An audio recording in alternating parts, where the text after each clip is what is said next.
그날 밤 저는 아내가 일찍 들어올 줄 알았습니다. 가운을 걸친 채 제 곁으로 왔고 저는 아무 의심도 하지 않았습니다. 오늘의 이야기 시작해 볼게요. 아내에게는 쌍둥이 언니가 있습니다.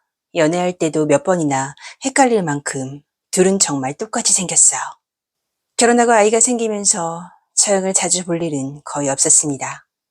그러다 어느 날 아이를 봐주시던 아주머니가 갑자기 한 달을 쉬게 됐어요. 아내는 일이 워낙 바빠서 아이를 맡길 곳이 급했고 새로운 사람을 갑자기 구하기도 어려웠습니다. 그러다 아내가 먼저 처형에게 부탁해 보겠다고 했어요. 마침 처형도 일을 그만두고 쉬고 있던 때였거든요. 다른 사람보다 가족이 낫겠다며 아내는 비용도 따로 챙겨주기로 했습니다.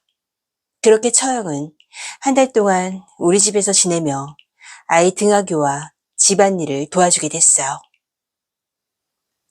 처음엔 정말 고마운 마음뿐이었죠. 퇴근하고 집에 들어오면 아이는 씻고 숙제까지 맞춰져 있었고 집안도 늘 정리돼 있었습니다. 집에서 함께 지내는 시간이 길어지면서 처형은 가끔 아내의 옷을 입고 있을 때도 있었습니다. 처음엔 별 생각 없었는데 퇴근하고 문을 열 때마다 순간적으로 헷갈리는 일이 생기더군요. 며칠 뒤였습니다. 퇴근하고 들어오니 주방에서 아내가 웬일인지 일찍 와서 설거지를 하고 있었어요. 방 안에서는 처형과 아이가 책 읽는 소리가 났고요. 저는 별 생각 없이 다가가 뒤에서 아내를 끌어안았습니다. 그런데 조금 뒤 그 사람이 놀라면서 고개를 돌렸습니다. 어머, 매부, 나예요. 하면서 동생이랑 이렇게 둘이 노는 거예요? 라며 웃더라고요. 그냥 아내인 줄 알고 안았을 뿐인데 이게 무슨 일인지, 게다가 내 손에 닿았던 그 촉감이 뭐라고 해야 할까? 미치겠더라고요.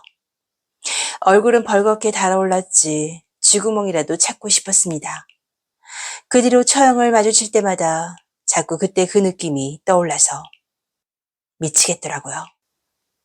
아내는 처형 덕분에 집안이 편해졌다고 했지만 저는 또 괜한 실수라도 할까봐 가끔은 아내인지 처형인지 한 번 더 확인하게 됐습니다.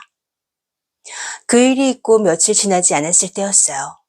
아내에게 전화가 왔습니다. 여보, 오늘 일이 꼬여서 밤을 새야 할 것 같아. 먼저 자요. 1년에 몇 번은 있는 일이었기에 저는 별 생각 없이 아이를 일찍 재웠습니다. 아이가 잠들자 집안은 조용해졌어요. 그런데 그날따라 잠이 잘 오지 않았습니다. 잠이 안 오고 냉장고에 있던 캔맥주 하나를 꺼내려고 거실로 나왔습니다. 그런데 처형이 식탁에 혼자 앉아 술을 마시고 있더라고요. 편한 옷차림으로 앉아있는 뒷모습이 순간 아내와 겹쳐 보였습니다. 처형이 저를 보며 말했습니다. 매부 앉았어요? 저기 잠이 안 와서요. 나 혼자 마시기 심심했는데 같이 한잔 할래요? 그렇게 둘만의 술자리가 시작됐습니다. 단둘이 그렇게 오래 마주 앉아 있는 건 처음이었어요. 처형은 평소 아내가 집에서 입던 헐렁한 가운을 걸치고 있었고 익숙한 바디로션 향까지 은은하게 느껴졌습니다. 순간 아내가 옆에 있는 것 같은 착각이 들 정도였어요. 그날따라 처형은 술을 계속 권했습니다. 처형은 원래 술을 꽤 잘 마셨고 저도 이상하게 그날은 술이 잘 들어갔어요. 그러다 제가 물었습니다. 처형은 왜 아직 결혼 안 하셨어요? 매부가 좀 소개해줘봐요. 어떤 사람이 좋은데요? 더도 말고 덜도 말고 딱 매부 같은 사람이요. 저는 그 대답에 잠시 당황했습니다. 처형은 제 반응을 보더니 말했습니다. 왜요? 매부는 내가 별로예요? 저는 선뜻 대답하지 못한 채 술잔만 만지작거렸습니다.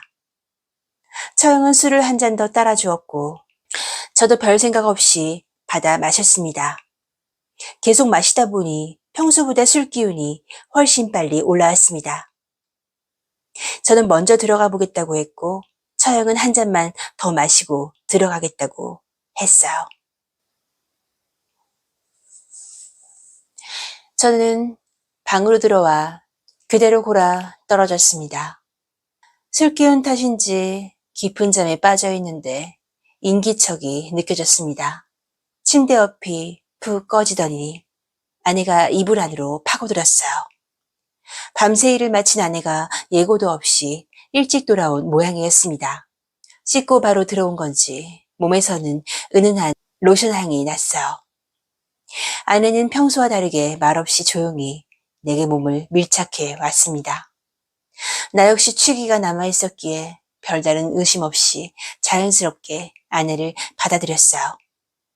어둠 속에서 느껴지는 아내의 손길은 평소보다 훨씬 과감했어요. 그렇게 서로 몰두하고 있을 때 떨리는 목소리가 귓가에 들렸습니다. 매부. 순간 등줄기에 소름이 돋았어요. 머릿속이 하얘지며 술이 확 깨는 기분이었습니다. 저는 고개를 돌려 어둠 속에 상대 얼굴을 확인했어요. 처형이었어요. 이건 절대 아니라는 걸 알았고 여기서 멈춰야 한다는 것도 머리로는 분명했습니다. 하지만 그 상황에서 이성을 되찾기에는 이미 너무 많이 와 있었습니다. 이상한 건 그런 말도 안 되는 상황이 더 떨렸어요. 다음날 아침 잠에서 깼을 때 옆자리는 이미 비어 있었습니다.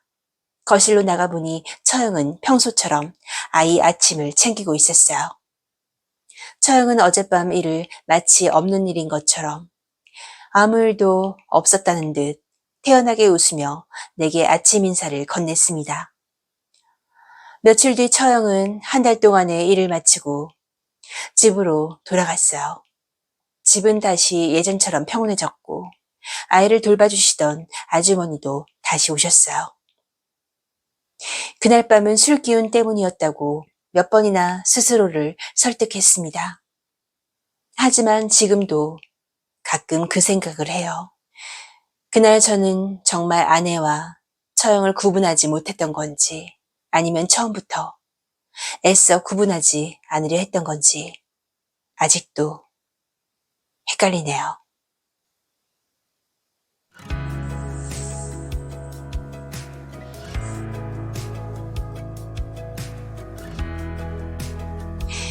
오빠들, 오늘의 이야기는 어떠셨나요? 오늘도 끝까지 함께 해주신 우리 오빠들 정말 감사드려요. 구독과 좋아요도 잊지 마세요.